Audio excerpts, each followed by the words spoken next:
வணக்கம். தாய் டிவியின் உலக நிலவரத்தில் சந்திப்பதில் மகிழ்ச்சி.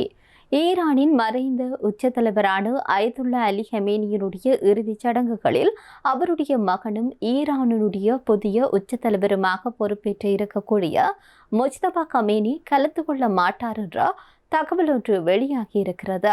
இந்தியாவிலிருந்து அரசியல் தலைவர்கள் பலர் இந்த இறுதிச் சடங்குகளில் பங்கேற்க இருக்கக்கூடிய நிலையில் சொந்த மகன் ஏன் பங்கேற்க மாட்டார் என்று சொல்லி பல தரப்பினரும் கேள்வி எழுப்பிக் கொண்டிருக்கின்றனர். இதனால் குறிப்பாக இந்த நிலைப்பாடு ஏனென்று சொல்லி சொன்னால், குறிப்பாக பாதுகாப்பு காரணங்கள் மற்றும் இஸ்ரேலுடைய அச்சுறுத்தல் காரணமாகத்தான் இந்த முடிவு எடுக்கப்பட்டிருப்பதாக கூறப்படுகின்றது. முஜ்தபா கமேனியினுடைய பாதுகாப்பு முக்கியம் என்பதனால ஈரான் இவ்வாறான முடிவை எடுத்திருப்பதாக சொல்லப்படுகின்றது. இந்தியாவில் இருக்கக்கூடிய ஈரானுடைய உச்ச தலைவருடைய பிரதிநிதியாக அயதுல்லா ஹக்கீம் இலாஹி இந்தியா டுடேக்கு அளித்திருக்கக்கூடிய பிரத்யோக பேட்டியில தான் இந்த விடயத்தை சொல்லி இருக்கின்றார். இஸ்ரேலுடனான பதற்றம் உச்சத்தில் இருப்பதனால முஜ்தபா கமேனி பாதுகாப்பிற்காகத்தான் உறுதி செய்ய முடியாது என்பது இதுல உறுதிப்படுத்தப்பட்டதன் அடிப்படையில தான் இந்த முடிவு எடுக்கப்பட்டிருக்கிறது. இஸ்ரேலுடைய பாதுகாப்பு அமைச்சர் சமீபத்தில் முஜ்தபா கமேனியை தாக்குவோம் என குறிப்பிட்டிருக்கக்கூடிய நிலையில் தான் அவர் பொது வழியில் தோன்றுவதை பார்க்க முடியாமல் இருக்கிறது.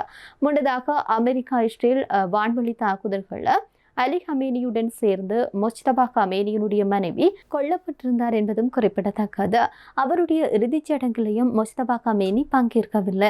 எனவே தற்போது தந்தையினுடைய இறுதிச் சடங்கிலையும் முஜ்தபா கமேனி பங்கேற்காமல் இருப்பார் என்று சொல்லி தவிர்த்திருப்பார் என்று சொல்லி எதிர்பார்க்கப்படுகிறது. ஈரானுடைய ஒரு வாரத்திற்கான இறுதிச் சடங்கு ஊர்வலங்கள் நடைபெற இருக்கக்கூடிய நிலையில நாட்டின் புதிய தலைவரே தன்னுடைய தந்தையின் இறுதிச் சடங்குகள்ல பங்கேற்க முடியாத சூழல் நிலவுவது என்பது சர்வதேச அளவில் கவனத்தை பெற்றிருக்கிறது. இந்தியாவிலிருந்து காங்கிரஸ் தலைவர் உள்ளிட்ட பிரதிநிதிகள் குழு அங்கு செல்ல இருப்பதாக சொல்லப்படுகிறது. ஈரானிய தலைவர்களுக்கு ஏதேனும் அச்சுறுத்தல் விடுக்கப்பட்டால் அதற்கு தக்க பதிலடி கொடுக்கப்படும் என்று சொல்லி ஈரானுடைய வெளியுறவுத்துறை அமைச்சரான சையத் அப்பாஸ் ஆராக்ஷி தெரிவித்திருந்தமையும் குறிப்பிடத்தக்கது.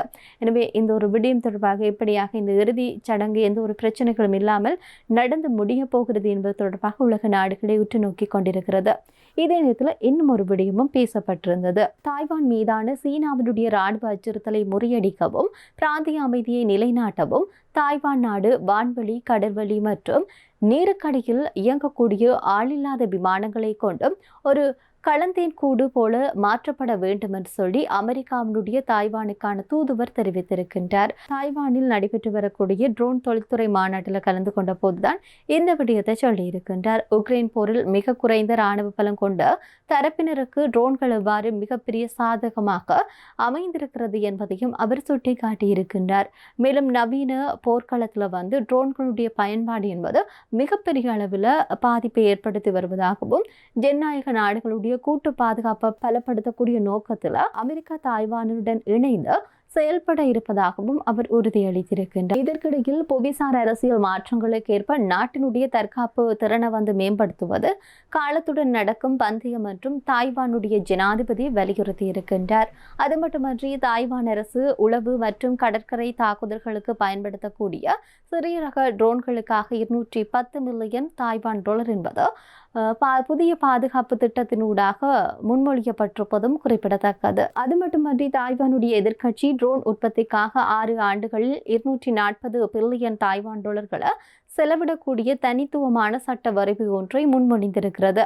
அமெரிக்காவுடன் தற்காப்பு ஆயுத விற்பனை ஒப்பந்தங்களும் ஈரான் மீதான போர் சூழல் காரணமாக தற்காலிகமாக காலதாமதமாகி வரக்கூடிய ஒரு சூழ்நிலையில் தாய்வான் தன்னுடைய உள்நாட்டு ட்ரோன் கட்டமைப்பை தீவிரமாக பலப்படுத்தி வருவதாக கூறப்படுகிறது.